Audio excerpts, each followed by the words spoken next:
നടുറോഡിൽ KSRTC ഡ്രൈവറുമായി തർക്കമുണ്ടായ സംഭവം അതിലിപ്പോൾ KSRTC driver മാധ്യമങ്ങളോട് പ്രതികരിക്കുന്നുണ്ട്. അതിലേക്ക് പോലീസുകാർ പറഞ്ഞ് രാത്രി തന്നെ ഞാൻ വിളിച്ചു, മാഡത്തിനെ വിളിക്കാൻ പറഞ്ഞു. പോലീസുകാർ പറഞ്ഞു ഒരു സോറി ചോദിക്കാൻ പറഞ്ഞു. നിന്റെ ഭാഗത്ത് തെറ്റില്ലെങ്കിൽ പോലും അവരങ്ങനെയാണ് പറഞ്ഞത്, തെറ്റില്ലെങ്കിൽ പോലും നീ സോറി ചോദിക്കുക. നീ വലിയ മുഖ്യമന്ത്രിയൊന്നും അല്ലല്ലോ, അവരെ എതിർക്കാൻ വേണ്ടിയിട്ട് മുഖ്യമന്ത്രി അല്ലല്ലോ, അവർക്ക് പവറുണ്ട്, നിനക്കൊന്നുമില്ല, നീ താൽക്കാലിക ജീവനക്കാരനാണ്, നീ വിളിച്ച് സോറി പറ എന്ന് പറഞ്ഞിട്ട് വിളിച്ചു സോറി പറഞ്ഞപ്പോഴത്തേക്കും എൻ്റെ അടുത്ത് വളരെ മോശമായിട്ടാണ് സംസാരിച്ചത്.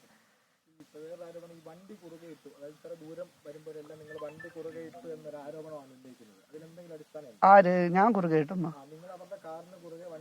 അവര് കുറുകെ ഇട്ട്, അവരല്ലേ കാറ് കൊണ്ടുവന്ന് കുറുകെ ഇട്ട്, അവരാണ് എൻ്റെ വണ്ടിയുടെ കുറുകെ ഇട്ടത്, അല്ലാതെ ഞാൻ കുറുകെ കൊണ്ടുവന്ന് വിട്ടെന്ന്.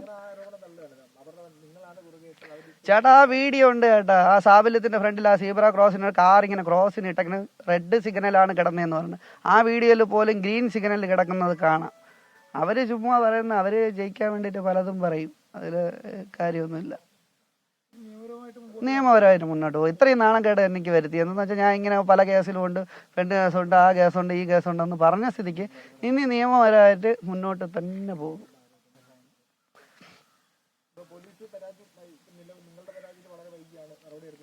ഇപ്പൊ നടപടി എടുത്തിട്ടില്ല, അവരെടുക്കൂലെന്ന് പറഞ്ഞെന്ന്. അവിടുന്ന് നമ്മുടെ ഡ്രൈവർമാരെല്ലാരും കൂടെ പോയി പറഞ്ഞപ്പോഴത്തേക്ക് എടുക്കൂല, മാഡത്തിന്റെ പേരിൽ എടുക്കാൻ പറ്റില്ല എന്നാണ് പറയുന്നത്. അത് നമ്മൾ സാധാ ജനമായതുകൊണ്ട്, ഇപ്പം ഞാനൊരു കളക്ടറായിരുന്നെങ്കിൽ ഇപ്പം മാഡത്തിന് മുമ്പ് എൻ്റെ പരാതി എടുത്തേനെ. ഞാനിപ്പോൾ സാധാ ഒരു താൽക്കാലിക ജീവനക്കാരനായിരുന്നു. ഞാൻ ഒരു സ്ഥിര ജീവനക്കാരനാണെങ്കിൽ എന്നെ ടെർമിനേറ്റ് ചെയ്യത്തന്നെ, അപ്പം തന്നെ പറഞ്ഞു വിട്ടേനെ. ഇപ്പോൾ താൽക്കാലിക ജീവനക്കാരനായതുകൊണ്ട് അന്വേഷണവും കാര്യങ്ങളൊക്കെ വന്ന് ഇപ്പം മീഡിയാസൊക്കെ ഏറ്റെടുത്തുകൊണ്ട് മാത്രമാണ്. മീഡിയാസ് ഇല്ലായിരുന്നെങ്കിൽ അവരെന്നെ വലിച്ചു കയറിയെന്ന് ഉറപ്പാണ്. ഇപ്പം തന്നെ ഇതുവഴി നിങ്ങൾ ഇവിടെ റെക്കോർഡ് ചെയ്തുകൊണ്ട് തന്നെ രണ്ട് പയ്യന്മാർ, യൂണിയനിലെ പയ്യന്മാർ പോയേണ്ട, പറഞ്ഞിട്ട് പോയേണ്ട, മേറെ പറഞ്ഞു കളഞ്ഞെന്നും പറഞ്ഞിട്ട് പോയത്. അതാണ് ഇവിടുത്തെ ആളുകളുമായിട്ട് ഞാൻ ഉടക്കാണ്. പക്ഷെ എനിക്ക് സത്യസന്ധമായിട്ടുള്ള കാര്യത്തിനാണെങ്കിൽ ഞാൻ കേട്ടോണ്ടിരിക്കും, അല്ലാതെ കള്ളത്തരം പറഞ്ഞു ഞാൻ ഒരിക്കലും. ഭീഷണി ഉണ്ടാവും ഇവിടെയൊക്കെ ഉണ്ട്, അതൊന്നും പറയില്ല. ഭീഷണിയൊക്കെ ഉണ്ട്. ഇവിടെ പാർട്ടിക്കാരും കാര്യങ്ങളൊക്കെ ഉള്ളതല്ലേ, എൻ്റെ കൂട്ടുകാരന്മാർ പാർട്ടിയിലൊക്കെ ഉള്ളത്, അവരൊക്കെ പറഞ്ഞ് സേഫ്റ്റി എടുത്തോളാൻ പറഞ്ഞിട്ടുണ്ട്, കേസ് കൊടുത്തോളാൻ. ഇവരെ ഇന്നല്ലെങ്കിൽ നാളെ, ഇപ്പം ഇലക്ഷൻ ആയതുകൊണ്ടാണ് മിണ്ടാതെ ഇരിക്കുന്നതെന്ന് പറഞ്ഞിട്ടുണ്ട്. അക്രമം അല്ലേ, നമ്മളെന്ത് പറഞ്ഞാൽ വാ തുറന്നു കഴിഞ്ഞാൽ നമ്മളെ ഇല്ലാതാക്കുക, ഇല്ലായ്മ ചെയ്യുക എന്നുള്ളത്. എന്നെ ഇല്ലായ്മ ചെയ്താലും കുഴപ്പമില്ല, എൻ്റെ കൊച്ചിനെ അവർ നോക്കിയാൽ, മോനെ നോക്കിയാൽ മതി, എനിക്ക് കുഴപ്പമില്ല, എനിക്ക് വേറെ ഒന്നും നോക്കാനില്ല. ഞാനും മോനും മാത്രമേ ഉള്ളൂ. വൈഫില്ല, ഡിവോഴ്സാണ്, അച്ഛനും അമ്മയുണ്ട്. ആ ശരിയല്ല. നടുറോഡിൽ KSRTC ഡ്രൈവറുമായി മേയർ വാക്കുതർക്കത്തിലേർപ്പെട്ട സംഭവത്തിലാണ് ഇപ്പോൾ ഡ്രൈവർ യദു മാധ്യമങ്ങളോട് പ്രതികരിച്ചത്. എന്തായാലും നിയമ നടപടിയോടെ മുന്നോട്ട് പോകുമെന്നാണ് യദു വ്യക്തമാക്കിയിരിക്കുന്നത്. തെറ്റൊന്നും താൻ ചെയ്തിട്ടില്ല, മേയറുടെ വാഹനമാണ് തൻ്റെ ബസ്സിന് മുന്നിൽ കുറുകെയിട്ട് നിർത്തിയത് എന്നതടക്കമുള്ള കാര്യങ്ങൾ ഇന്നലെ പറഞ്ഞത് തന്നെയാണ്. അത് വീണ്ടും ആവർത്തിക്കുകയും ചെയ്യുന്നു driver HL Yadu. MG Pratheesh ചേരുന്നുണ്ട് കൂടുതൽ വിവരങ്ങളുമായി. മുമ്പ് ആര്യ രാജേന്ദ്രൻ മേയറുടെ പ്രതികരണം കൂടി വന്നിട്ടുണ്ട്. അലക്ഷ്യമായി വാഹനം ഓടിച്ചതിനും അപകടമുണ്ടാക്കിയതിനും നിരവധി കേസുകൾ ഡ്രൈവർ യദുവിനെതിരെ ഉണ്ടെന്നും നിയമ നടപടിയുമായി മുന്നോട്ട് പോകുമെന്നും മേയർ വ്യക്തമാക്കിയിരുന്നു. നേരത്തെ അതിലേക്ക് സ്ത്രീക്കെതിരെ ഉണ്ടായിട്ടുള്ള ഇത്തരത്തിലുള്ള ഒരു അദ്ദേഹം കാണിച്ചിട്ടുള്ള ആംഗ്യം എത്ര തന്നെ അദ്ദേഹം സാധൂകരിക്കാൻ ശ്രമിച്ചാലും അത് അംഗീകരിക്കാൻ കഴിയുന്നതല്ല. ഞങ്ങൾ മാത്രമല്ല, നാളെ മറ്റ് ആളുകൾക്കും സമൂഹത്തിൽ ഇറങ്ങി നടക്കണം. അതുകൊണ്ട് മാത്രമാണ് പ്രതികരിച്ചത്. അദ്ദേഹത്തിന്റെ ഭാഗത്തുനിന്ന് തന്നെ ഈ അപകടകരമായ രീതിയിൽ വാഹനം ഓടിച്ചതിന് ഇതിനു മുൻപും പല കേസുകൾ റിപ്പോർട്ട് ചെയ്തിട്ടുണ്ട്, അതിനൊക്കെ FIR ഉണ്ട്, കേസെടുത്തിട്ടുണ്ട് എന്നുള്ള സത്യാവസ്ഥ നമ്മളിപ്പോൾ മനസ്സിലാക്കുകയാണ്. എന്നാലും ഡ്യൂട്ടിയിൽ കയറേണ്ട എന്നാണ് ഡ്രൈവർ യദുവിന് ഇപ്പോൾ നൽകിയിരിക്കുന്ന നിർദ്ദേശം. DTOയ്ക്ക് വിശദീകരണം നൽകാനും ആവശ്യപ്പെട്ടിട്ടുണ്ട്. കേസിൽ കന്റോൺമെന്റ് പോലീസ് മേയറുടെ മൊഴിയെടുക്കുകയാണ്. KSRTC MD ഇന്ന് ഗതാഗത മന്ത്രിക്ക് റിപ്പോർട്ട് സമർപ്പിക്കുന്നുണ്ട്. വിവരങ്ങളുമായി MG പ്രതീഷ് ചേരുന്നുണ്ട്. പ്രതീഷ്, രണ്ട് ഭാഗങ്ങളുടെയും രണ്ട് വാദങ്ങൾ കേട്ടു. അപ്പോൾ എങ്ങനെയാണ് ഇപ്പോൾ ഈ കേസ് നിലവിൽ മുന്നോട്ട് പോകുന്നത്? ഇപ്പോൾ ഗതാഗത മന്ത്രി KV ഗണേഷ് കുമാർ ഇന്നലെ തന്നെ റിപ്പോർട്ട് ആവശ്യപ്പെട്ടിട്ടുണ്ട്. ആ റിപ്പോർട്ട് എപ്പോഴായിരിക്കും കൈമാറുക?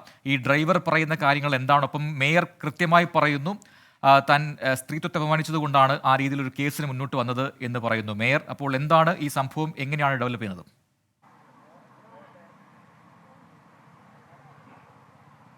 പ്രിജിൻ, KSRTC ഡ്രൈവർ യദുവിനെതിരെ നിയമ നടപടിയുമായി മുന്നോട്ട് പോകുമെന്നതാണ് മേയർ ആര്യ രാജേന്ദ്രൻ പറയുന്ന കാര്യം. വാഹനത്തിന് സൈഡ് നൽകാത്തതല്ല പ്രശ്നം, താൻ പരാതിയിലേക്ക് പോയതിന്റെ കാരണവും ഈ സൈഡ് നൽകാത്തതിനെ ചൊല്ലിയുണ്ടായ തർക്കമല്ല, സ്ത്രീത്വത്തെ അപമാനിക്കുന്ന ഒരു സമീപനമാണ് ഡ്രൈവറുടെ ഭാഗത്ത് നിന്ന് ഉണ്ടായത്. ഈ വാഹനത്തിൽ യാത്ര ചെയ്യവേ ഈ ഡ്രൈവർ ലൈംഗിക ചേഷ്ട കാണിച്ചു, ലൈംഗിക ആംഗ്യം കാണിച്ചു എന്നതാണ് മേയർ ആര്യ രാജേന്ദ്രന്റെ പരാതി.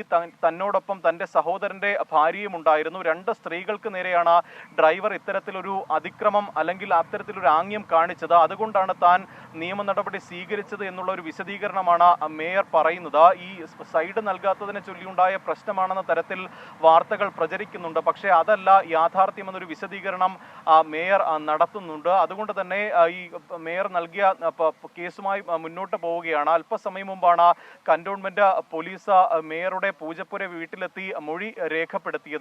ഇതിൽ ഡ്രൈവർ പറയുന്ന ഒരു വിശദീകരണം, ഈ മേയറും ഒപ്പം മേയറുടെ ഭർത്താവ് സച്ചിൻ ദേവ് MLAയും അപമര്യാദയായി പെരുമാറിയെന്നും ഭീഷണിപ്പെടുത്തിയെന്നുമുള്ള ഒരു വാദമാണ് ഡ്രൈവറുടെ ഭാഗത്തു നിന്ന് ഉണ്ടാകുന്നത്. പക്ഷേ ഈ വാദം അല്ലെങ്കിൽ ഈ ആരോപണം മേയർ പൂർണ്ണമായും തള്ളുകയാണ്. ഈ സംഭവത്തിൽ പുറത്തു വന്ന വീഡിയോ ദൃശ്യങ്ങളും ഒപ്പം ഈ സ്ഥലത്തുണ്ടായിരുന്ന CCTVകൾ അടക്കം പരിശോധിച്ചാൽ നിങ്ങൾക്ക് യാഥാർത്ഥ്യം ബോധ്യപ്പെടുമെന്നതാണ് മേയർ നൽകിയിരിക്കുന്ന വിശദീകരണം. അപമര്യാദയായി ഒന്നും പെരുമാറിയില്ല എന്നതും മേയർ വിശദീകരിക്കുന്നുണ്ട്. എന്തായാലും ഇതുമായി ബന്ധപ്പെട്ട നിയമ നടപടികളിലേക്ക് പോലീസ് കടക്കുന്നുണ്ട്. അപ്പോഴും ഈ ഡ്രൈവർ നൽകിയ പരാതിയിൽ കന്റോൺമെന്റ് പോലീസ് ഇതുവരെയും കേസെടുത്തിട്ടില്ല. അതിൽ പോലീസ് അതിന് വിശദീകരണമായി പറയുന്നത് മേയറുടെ പരാതിയെ പ്രതിരോധിക്കാനുള്ള ഒരു നടപടിയുടെ ഭാഗമായാണ് ഡ്രൈവർ അത്തരത്തിലൊരു പരാതി നൽകിയതെന്നാണ്. എന്തായാലും നിലവിൽ ഈ കൂടുതൽ അന്വേഷണത്തിന് ശേഷം ഈ ഡ്രൈവറുടെ ഡ്യൂട്ടിക്ക് കയറിയാൽ മതിയെന്നുള്ള ഒരു നിർദ്ദേശമാണ് ഗതാഗത വകുപ്പും ഇതിനോടകം നൽകിയിരിക്കുന്നത്. പ്രജിൻ, ശരി, അപ്പോൾ എന്താണ് സത്യാവസ്ഥ എന്നുള്ളത് അന്വേഷണത്തിലൂടെ പുറത്തേക്ക് വരുമെന്ന് പ്രതീക്ഷിക്കാം. MG പ്രതീക്ഷയാണ് വിശദാംശങ്ങൾ